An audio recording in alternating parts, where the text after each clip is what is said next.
What was the last straw in your marriage? My wife Natalie came stumbling out of the club bathroom with mascara running down her face. She was drunk and sobbing because the bartender she'd been flirting with all night rejected her advances. Right in front of me and all our friends. I stood there frozen as she grabbed my arm, crying about how he'd told her he doesn't get involved with married women. The same bartender who'd been watching her throw herself at him while I sat at our table, pretending not to notice. The same guy who kept giving me sympathetic looks every time she touched his arm or laughed too loud at his jokes. Our friends avoided eye contact as I called an Uber. The drive home was silent, except for her drunken sniffling. When we got home, I told her to sleep on the couch, that we'd talk in the morning. But I knew there was nothing left to talk about. I laid in bed, staring at the ceiling, my mind racing through the past 5 years of marriage. The constant accusations. Whenever I talked to female coworkers, the jokes about how she could do better, the way she'd get blackout drunk and start fights at every social event. That's when I heard retching sounds from the living room. I found her hunched over the toilet, an empty pill bottle on the counter. Through her vomiting, she slurred something about taking sleeping pills. The prescription label said Xanax from 2019. Prescribed to Thomas Reynolds, her ex. My hands shook as I dialed 911. The operator kept asking if she was breathing. I couldn't tell. Everything became a blur of sirens and uniforms. For EMTs burst through our door with a stretcher. 2 cops started asking me questions I barely heard. "This happens more than you'd think," one EMT said as they loaded her in. "Alcohol on benzo. People don't realize it can stop your breathing." I followed the ambulance to County General, the same hospital where we first met when she was a new nurse and I came in with a broken wrist. Back then, her smile lit up the room. All I could see was her limp body on that stretcher.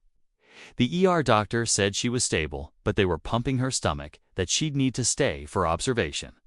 A nurse handed me her personal effects. In a plastic bag, her wedding ring, phone, and the necklace I gave her on our first anniversary. I sat in the waiting room, scrolling through her phone. Hundreds of deleted texts to the bartender going back months. Instagram DMs, 2 guys from her gym. Dating apps she'd installed and deleted. Each discovery felt like another punch to the gut. At 4 a.m., they said I could see her. She was asleep, an IV in her arm, looking small and pale in the hospital bed. Not like the woman who'd been trying to seduce a bartender hours earlier. Not like my wife at all. I kissed her forehead and left her wedding ring on the bedside table.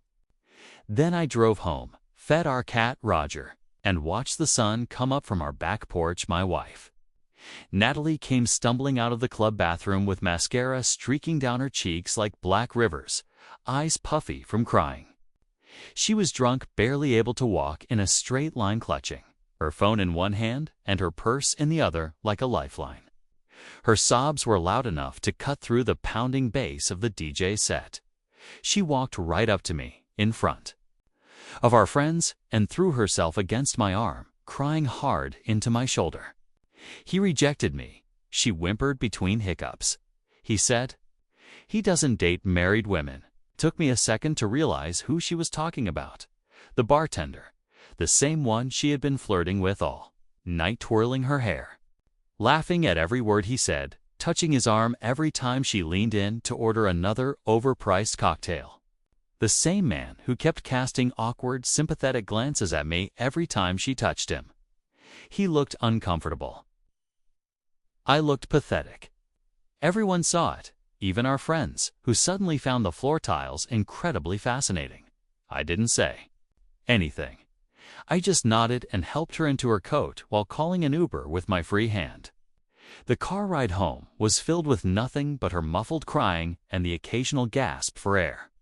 She kept repeating, "I didn't mean anything by it," like she was trying to convince herself more than me. When we got home, I told her to sleep on the couch.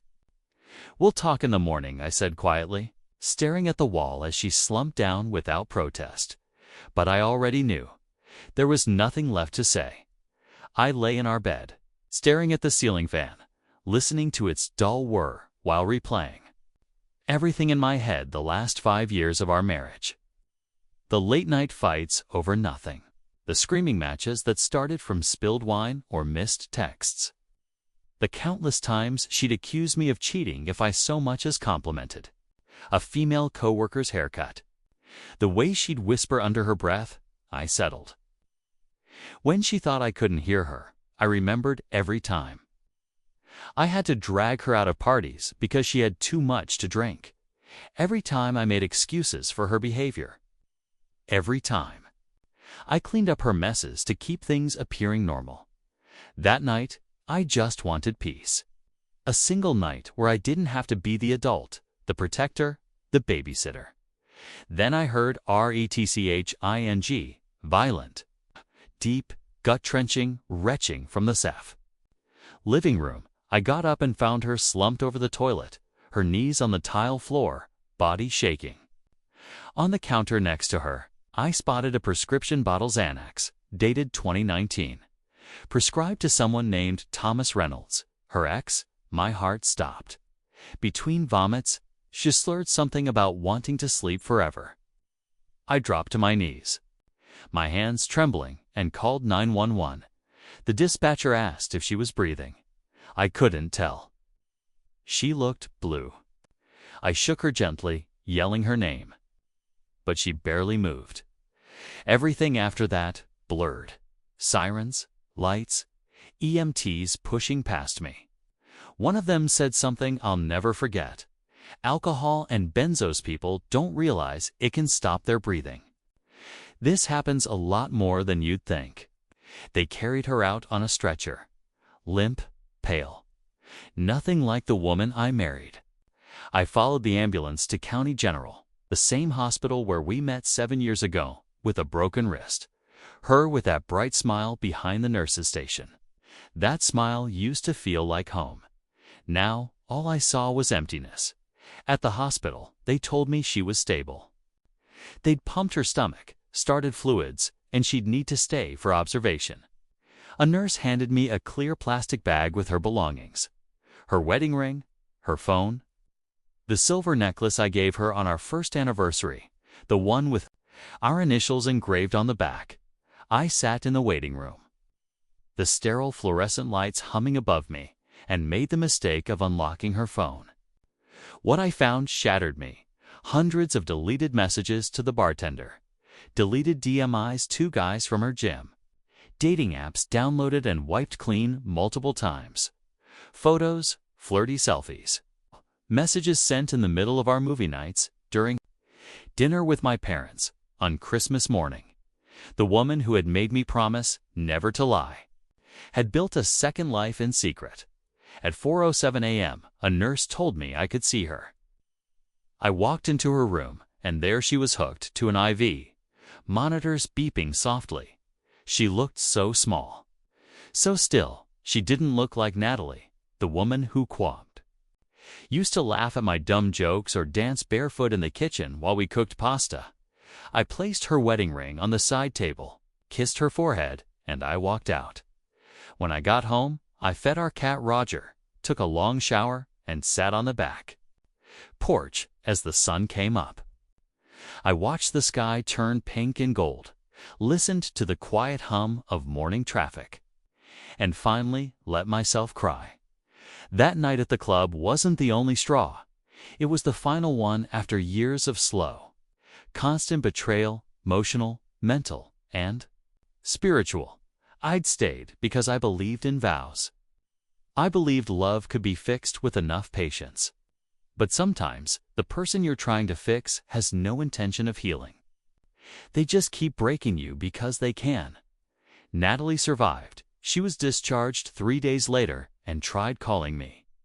She left voicemails sobbing, saying she was sorry, saying she was sick, that she needed help, that she loved me, but I didn't. Go back. Love doesn't look like surveillance and suspicion. Love doesn't flirt with strangers in front of your face.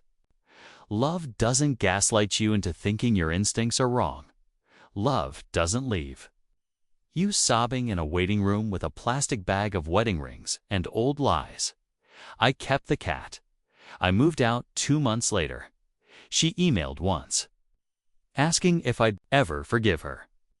I didn't answer because some answers don't come in words. They come in silence. Story 2 at my sister's wedding. I was placed at a side table with vendors and helpers. My name tag read Event Support. I smiled, took a photo of the seating chart and quietly logged in to reverse the $8,900 I had paid toward the venue deposit. By sunset, the manager announced final payment failed. Venue now closing. My mom shouted, "What happened?" I just replied, supported the event. The bride has not yet opened the envelope I left. She will not be ready. I stood there for a full 30 seconds, blinking at the glossy cardstock like I'd misread it.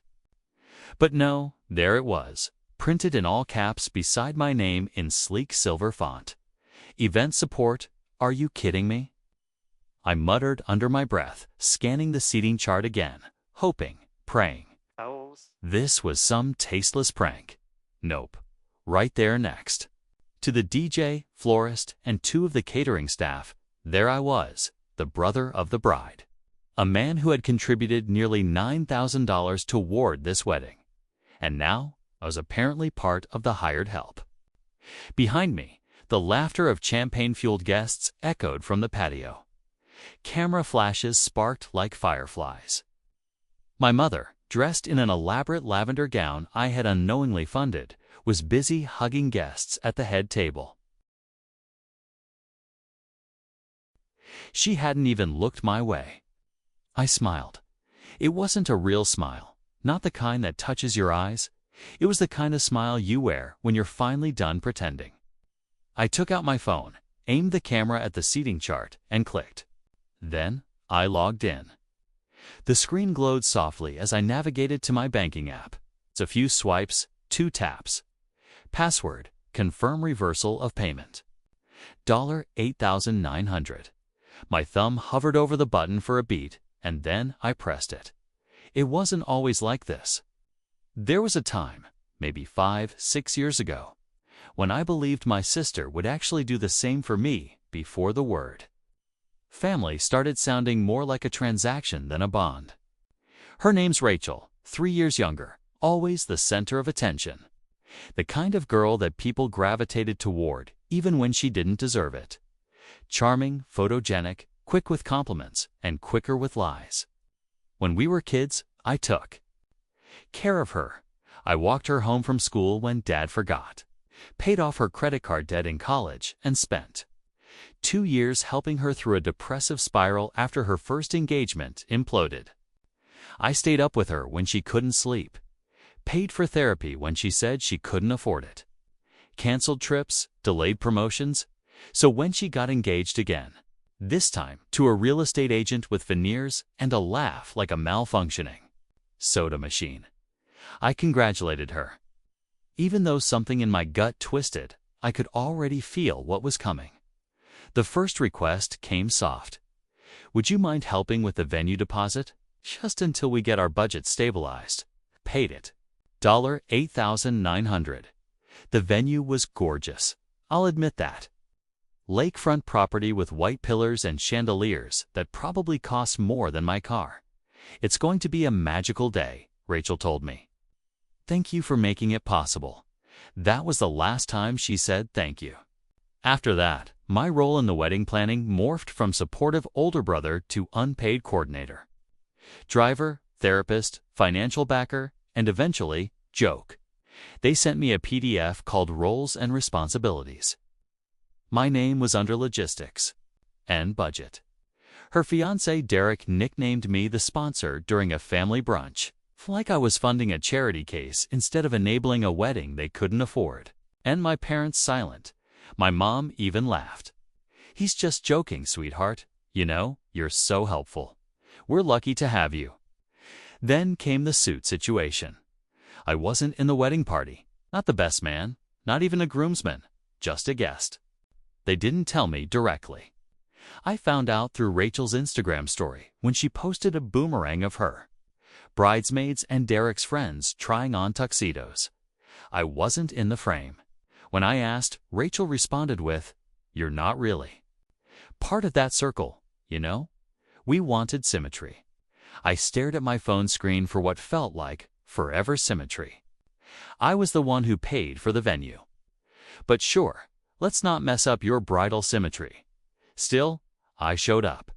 I always do, even when I'm uninvited, excluded, or demoted to helpful background character.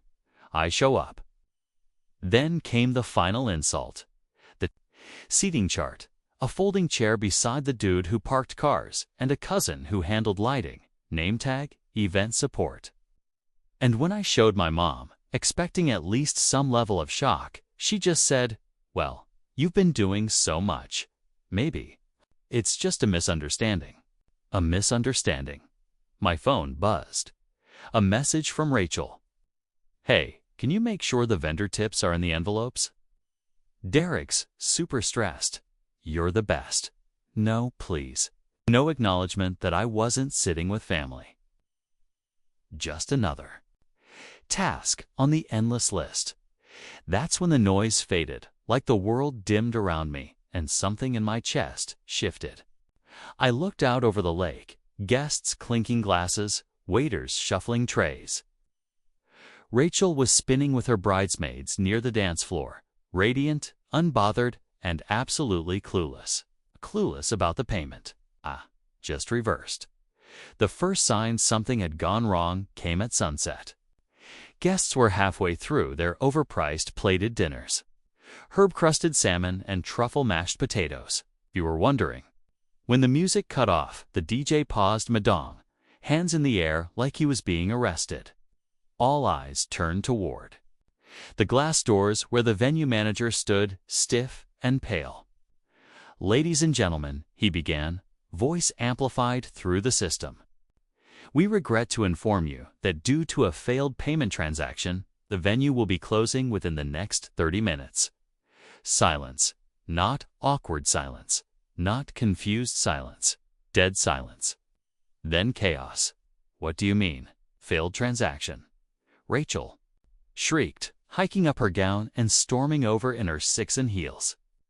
Derek followed like a stunned puppy, still chewing on his fillet. I didn't move. I sat quietly at my folding chair in the event support corner, watching the implosion I had sparked unfold in real time. The manager was trying to stay professional. "The final payment on your balance was declined. We attempted to reprocess, but the account was locked. Unfortunately for policy, the event cannot continue under a delinquent contract." Rachel's voice cracked as she hissed. "We already paid the deposit weeks ago." He nodded. "Correct. It was paid from a business account under a different name. That account has since reversed the charge." That's when my mom screamed. "What happened?" I stood up, adjusted my cufflinks, and walked toward the crowd that had now encircled the conflict like spectators at a gladiator match. "Don't worry," I said, loud enough for everyone to hear. I supported the event.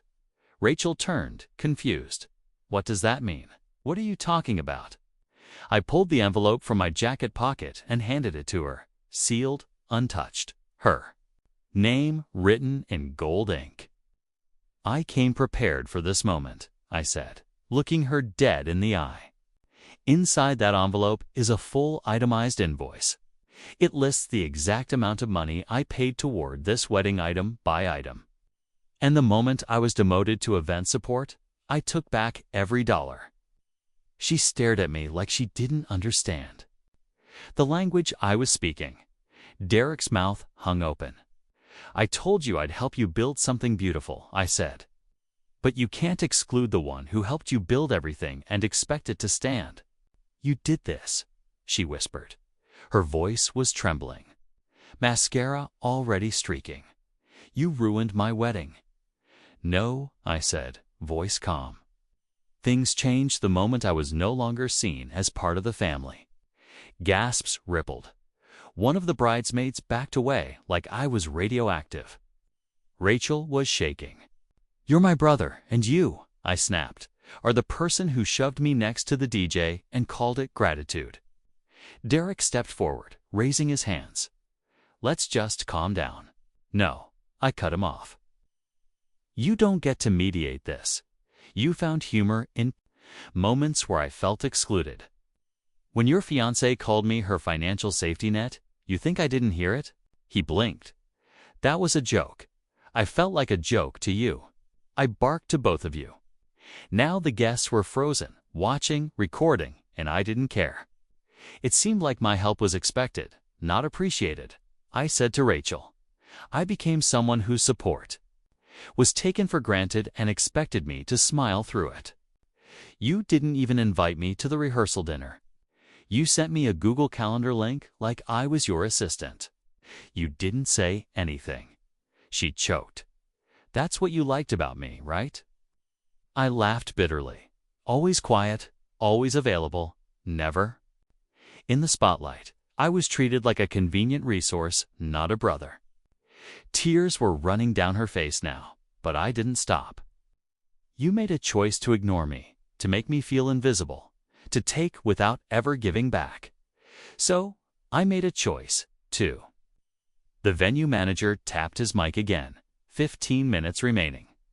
Guests began to scatter, some grabbing purses. Others still too stunned to move.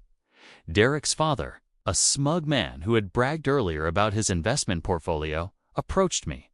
Eyes narrowed. This is classless. You could have handled this privately. Oh, I did, I said coolly. I handled it with receipts. Rachel was clutching the envelope now like it was a live grenade. She hadn't opened it yet. She wouldn't be ready for what was inside. Not just the numbers, but the list of every request she made. Every payment I covered. Every message she ignored. And at the end, a single sentence in bold. Respect isn't free. Security began gently urging guests toward the exit. Waiters wheeled away unfinished plates. The DJ was unplugging cords. Rachel sank into a chair, veil slipping. Derek didn't say a word, just stood there, stunned, holding a half-empty champagne flute like a broken sword. My mother tried to speak again, but I held up a hand. I came here to support the event, I said, and I did, and then I walked out. I didn't look back. Not when I walked past the stunned wedding guests. Not when I passed the valet scrambling to organize cars for 100 people who suddenly needed to leave. Not even when my mother called my name one last time with that same cracked confusion in her voice she used when I stopped giving her money for emergencies. I got in my car, drove until I hit a gas station outside the city, parked, and sat in the lot for 20 minutes. Staring blankly at the cracked dashboard and breathing like I just finished a marathon. Then I laughed, the kind of laugh that starts quiet and ragged, and then keeps growing. I laughed until I was out of breath, until my vision blurred with tears I hadn't realized were there. Not from sadness, not anymore, from release. For the first time in years, I was free. No more keeping the peace. No more nodding through subtle insults or giving money like love depended on it. No more enabling a system where I was treated like a background character in my own life. I slept like a corpse that night. The next morning, I turn on my phone. A digital war zone. 93 missed messages, 55 texts, 14 voicemails from Rachel, my mother, Derek, even people I barely knew who had been at the wedding. And the messages, pure chaos. How dare you embarrass her like that? I hope it was worth it destroying your own sister's wedding. You should be ashamed. I knew you always resented her. Resented? No, I didn't resent Rachel. I mourned her. I mourned the sister I once believed was kind, who I thought loved me back. The girl I bought ice cream for when she cried after her first heartbreak. The one who called me crying the night her car broke down in the snow. And I drove 2 hours to reach her. That girl died a long time ago. The woman who replaced her. She looked radiant, but the truth behind it ran deeper. Smiled sweet for photos, and used people like stepping stones. And I had finally stopped being one. That afternoon, I got a knock on my door. It was my mother. She looked disheveled, pale. Less angry than I expected, but more shaken. "I just want to talk," she said quietly. No yelling. I didn't invite her in right away. I stood in the doorway for a moment, letting her feel the threshold she used to walk through without asking. Then I stepped aside. She sat on the couch like it burned her. "She hasn't left her room," she said. "Rachel, she's shattered." "Derek's talking about taking legal steps. Let me stop you," I said, my voice cold, but even. "You're here to make me feel guilty. But that well's dry. You're going to have to find a new source." She flinched. "I'm not here to blame you," she said finally. "I'm here because I don't know what just happened to our family." "That's funny," I said, "because I know exactly what happened." I stood up, walked to my desk, and pulled out a folder I prepared long ago. Not because I planned this, but because some part of me always knew the reckoning would come. Inside receipts, emails, bank statements, screenshots of messages, a copy of the itemized invoice I gave Rachel. The one she never opened. I dropped it on the coffee table like evidence at a criminal trial. "I gave your daughter $8,900 for her wedding. Not because I had to, because I believed I was helping my family." I pulled out a screenshot of a text Rachel sent to a mutual friend. "He always gives in when I ask." She used emotional cues to influence my decisions, even in texts. My mom stared at it, unmoving. She planned the event support thing. I continued to humiliate me, to put me in my place. "You didn't know that, did you?" "No," she whispered. "But you let it happen. You've always let it happen." Every time she disrespected me, ignored me, made jokes about me, you stayed silent. My mother blinked. Her hands trembled in her lap. She told me not to worry about it, she said. Said it was just for symmetry. Said you understood. I laughed again, bitter this time. She knew exactly what she was doing, and you backed her. Silence stretched. "I never thought you'd actually pull out the payment," my mother said finally. "You're always so dependable." I looked at her sharply. "You mean reliable no matter what?" Another silence. And then she surprised me. "I told her not to do it," she whispered. "I told Rachel she was pushing you too far, that you'd break." My stomach dropped. "She said you wouldn't. She said you were addicted to being the martyr, that you needed to be shown your place in the hierarchy." The words hit like a brick. I sat down slowly. "She said that." My mom nodded. "She learned that from somewhere," I said, quieter now. That kind of entitlement. And my mom didn't reply because she knew the answer. She stood slowly, walked to the door, then paused. "She never forgive you," she said. "I'm not waiting for her forgiveness," I replied. "I'm celebrating my escape." After she left, I felt numb, not empty, just done.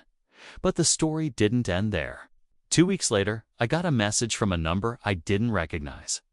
"Hi, this is Leah. I used to be engaged to Derek. Can we talk?" That name hit like a slap. Derek's ex. The one Rachel always mocked as unstable. The one whose name no one was allowed to say after the engagement. We met for coffee the next day. Leah brought a folder of her own. Messages, emails, photos, voice notes. She'd been quietly collecting proof for years. Rachel and Derek, they'd been seeing each other while he was still engaged to Leah. My sister had pretended to be Leah in emails. Sent fake messages from burner accounts, planted evidence that made it look like Leah had been cheating. All to destroy her relationship and take her place. "I thought I was crazy," Leah told him, "but I wasn't. She puts herself first, even when it hurts others. And she doesn't care who she hurts." My blood ran cold. I wasn't the only one Rachel had exploited, but I might be the last. I took Leah's evidence, and I did what I hadn't planned on doing. I sent it to my parents. No explanation, no message, just truth. What they do with it now, that's their problem. As for me, I'm buying a one-way ticket somewhere quiet, peaceful, free, because for the first time in my life, I'm choosing me. It's been 72 days. 72 days since Rachel's perfect Pinterest wedding collapsed like a stage prop in a windstorm. The videos went viral. Someone uploaded footage of the venue manager shutting the place down. Someone else captured my line. I supported the event. It's since become a meme. I've seen it on Reddit, TikTok, Twitter. Wow, someone made a t-shirt. Event support powered by boundaries. I didn't ask for fame, but sometimes justice echoes louder when someone finally stops whispering. The family Rachel went full ghost mode, deleted her socials, blocked me of course, but also went on a mental reset sabbatical in Arizona. Paid for? By whom? I don't know. Probably Derek or her mother-in-law, who still thinks I should be institutionalized for causing a public collapse of sacred tradition. But Derek, oh, he didn't vanish. He lawyered up, sent me a letter of intent to pursue civil restitution for damages incurred. I framed it. It hangs above my fireplace now. A trophy because no lawsuit followed. They couldn't prove anything. The money I reversed. Mine. The contract with the venue paid with my name, my card, my terms.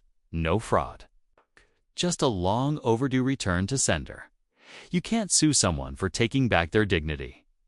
My parents, that's where things got complicated. My mother tried for a while, left voicemails with carefully curated sorrow. We're still family. Rachel's not well. Think about how this looks.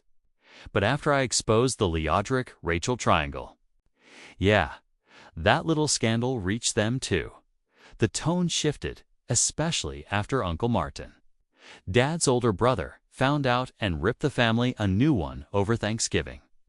That was the final fracture. Turns out Uncle Martin had loaned Rachel and Derek $10,000 6 months prior. They told him it was for a down payment on a home. It was for a dress, a ring upgrade, and VIP guest entertainment. A magician. I'm not kidding. Rachel redirected funds to something flashy for the guests. When Uncle Martin saw the screenshots, Leah had provided Derek's messages to Rachel mocking the old man's money. T sent a mass email to the entire extended family. Subject line, Uncle Martin sent. A strongly worded family email exposing the financial misuse. We haven't had a family reunion since. Mom stopped calling. Dad stayed silent until 3 weeks ago. He showed up at my door unannounced. Same stiff posture. Same heavy coat.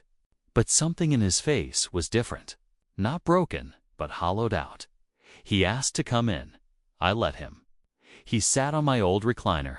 The one I almost sold when things got tight. The one he used to fall asleep in during Sunday games while I fixed. Dinner for everyone.